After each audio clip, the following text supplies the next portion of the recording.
Hey everybody, Dan here with Pain Free You. I want to talk about the stories we tell ourselves. So take a couple of breaths with me. This one's all you. Breathe in positive, exhale the negative. So whatever it is.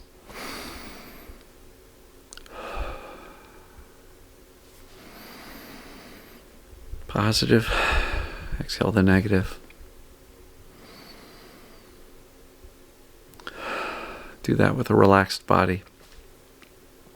Sometimes you can relax more on the out breath.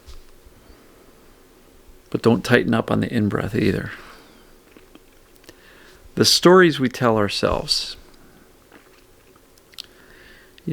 We're thinking all the time. 60 to 70,000 thoughts a day. We're always thinking. And inevitably, unless we're just observing, oh, the couch is brown, which isn't a story. Otherwise, we're usually telling ourselves stories. That person over there looks like they are having a really tough time.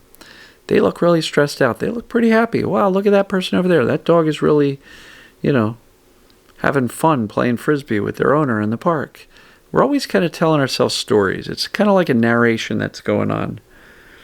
And as it relates to ourselves, we're kind of narrating our own lives, right?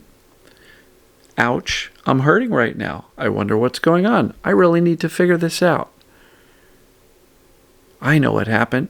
It's as a result of this injury from 3 years ago that should have healed already, but now I'm still walking around telling the story that I've got back pain from this injury when I fell down and they couldn't find anything wrong with me.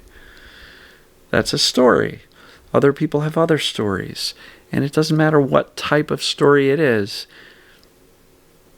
But sometimes the stories boost us up. Sometimes the stories scare us and hold us down. So what do I mean by that? Well, if somebody says, my back pain started in a car accident I had 20 years ago and it's never healed, that is a story.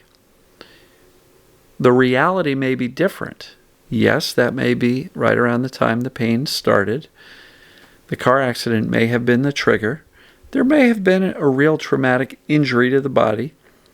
But in any case, the body heals. So why is that person still experiencing pain 20 years later?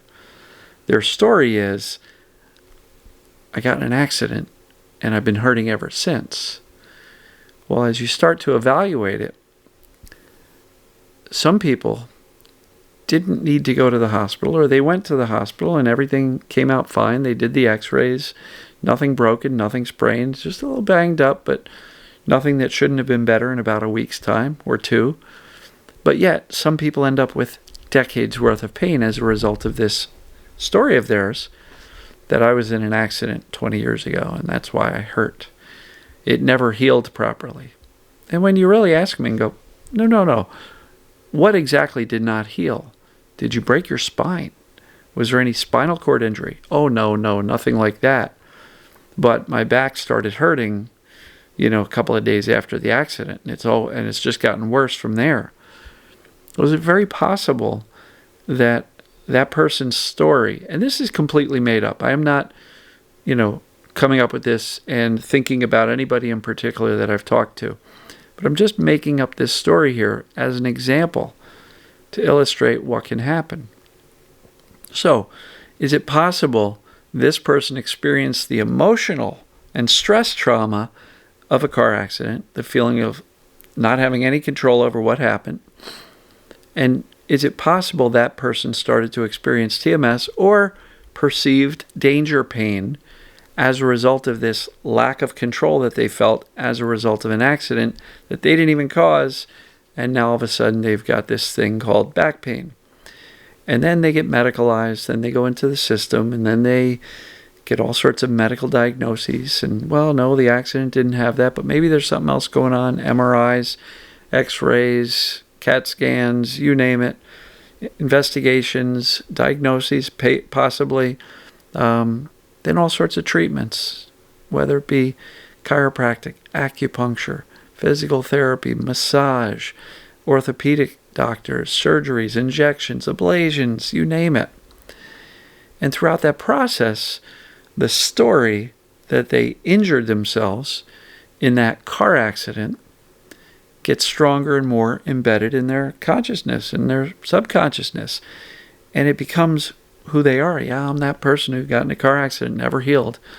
And they've probably told that story hundreds of times, if not thousands, if not to other people within their own mind. And so what stories are you telling yourself? And are those stories based in fact, or are they based in what sounded right at the time? But if you truly go back and look at the circumstance, are those stories based in fact? Or are they stories that made sense at the time and have just become our stories? And I'm here to tell you, the brain's listening to the stories we tell, to the language we use, to the words we use, to the thoughts we have. And I would encourage this person, if I were to coach them, I would say, look, that story is keeping you broken. That story that says, I never healed from a mild car accident 20 years ago, identifies you as that broken person from the car accident. And your brain has bought into that hook, line, and sinker. And so, really important to start evaluating our stories. What are you telling yourself? Jot that below. Comment below in the Facebook or YouTube. Comment below what story you've been telling yourself. And then right below that, ask yourself, is this true? Or is it just what you believe? And are you believing it because you've just told yourself it over and over again? And does it pass the TMS smell test, so to speak? Could it very well be that your symptoms that created this story were all just perceived danger pain all along? And if that's the case, I'm going to really, really encourage you to write a new story. Your new story says, you know what? That old story was based on misperception, misinformation, maybe a misdiagnosis, the belief that the body doesn't heal. And I'm going to erase that story and say, that no longer is my story. I'm going to carry a new one forward. I'm going to script a new story that goes, I've finally found out what's really been going on for all these years, and it's the best news ever. The best news is I'm not broken. My body healed 20 years ago, if there even was an injury. And so it's really important to get clear on your stories. Are you telling yourself the story that says, I'll never get back to work? Is that fact, or is that just what you believe based on how you feel today? If you're saying, I'll never find a boyfriend or a girlfriend, is that fact, or just kind of where you're at with regard to your recent romantic escapades? Something like that. Right? What is the story you're telling yourself about your life, about your social world, about your relationship issues, about your physical status, primarily your symptoms or pains?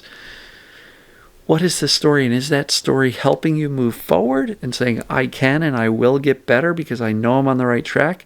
And this mind-body perceived danger pain stuff really, really makes sense? Is your story supporting you and building you up? Are you the hero of your story? Or are you just telling yourself a story that says, yeah, I'm one of the unlucky ones. I'm broken. This happened to me, that happened to me. My story says I'm destined to have pain or symptoms or depression or anxiety for the rest of my life. And sometimes the stories are given to us. We had a conversation today in the group session, and I mentioned the story was from my mom, my grandmother, and my two uncles, that depression runs in the family. Now, had I accepted that story as my story, I'd probably be getting a lot more fearful every time I feel sadness. And it's possible I might find myself falling into more of a depressed state. But my story is that I never bought into the genetic thing. There might be a part of it, don't get me wrong. There may be a part of it that is genetic, but I believe it's a lot more environment and exposure to that type of a situation growing up. So I chose my story that said, I'm not going to be a depressed person, right? Not to say it could never happen, but my story was, it's not genetic. I'm not worried about that. If it is genetic, it's a small percentage. The rest of it is what you make of your life. So, for anybody with depression, please, I am not judging or criticizing how you ended up there, what your story is, or anything like that. I'm just expressing a little bit of my story, my feelings on things like depression that I was told were genetic and I'm going to get it. Well, so far so good. I'm 56 and I have not been truly depressed. I've had some rough times during the whole pain journey, but not clinical depression. So, what story have you been telling yourself that's been holding you back? And how can you rewrite that story now, given the better, accurate information and data about this perceived danger pain, and how you can retrain your brain that things are not quite as dangerous as you had previously perceived, and therefore you can eliminate the vast majority, if not all, of your symptoms or pains or sensations or whatever you'd like to call them. What story have you been telling yourself? Has it been helpful to you, or has it been holding you down and keeping you with that broken stamp, the rubber stamp on your forehead that says, I'm broken, that's my story? Evaluate your stories. What do you say most often? If somebody's like, you look like you're limping a little bit, what's your story about your knee, your hip, your back, whatever?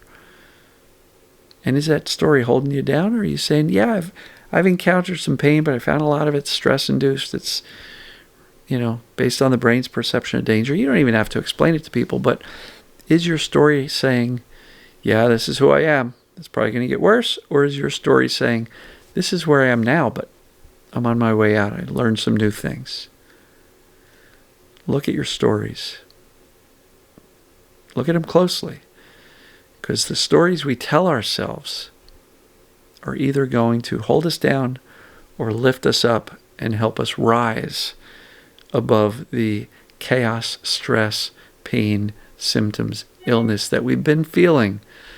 What story do you want to tell yourself? What story do you want to believe? And then start telling yourself that story over and over again, more often than you do the old story. Because the brain believes what you think and say most often. And as it relates to stories, your brain's going to believe the one you tell yourself most often. So, the stories we tell ourselves. Give it some thought. Comment below. I want to hear from you. Love you guys and gals. See ya.